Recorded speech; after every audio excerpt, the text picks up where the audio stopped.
Place holds, check availability of items, and find where an item is located from anywhere with internet access with the Anderson County Library System's online catalog SCLends. The Anderson County Library System is a part of SCLends, which is a consortium comprised of 18 other libraries. This means you have 18 other library systems collections available to you to borrow in addition to our own collection.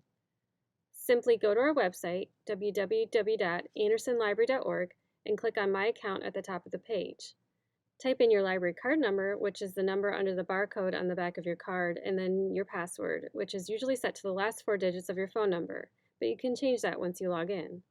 Once you are in, you will see a quick summary of your account on the top right corner of the page. There are the numbers of holds, checkouts, and items ready for pickup.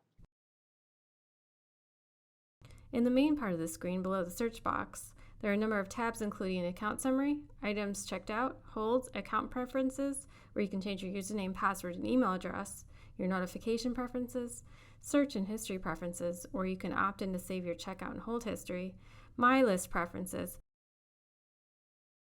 and lastly, the My List tab where you can see your lists. If you are working on a project or have a wish list of books to read or movies to watch, you would view that here.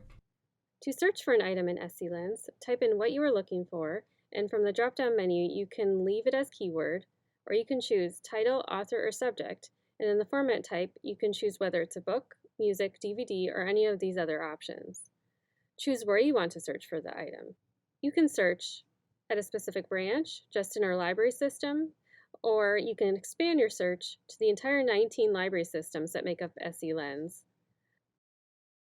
On the search results list, you'll see the library where an item is housed, its location in the library, and its availability.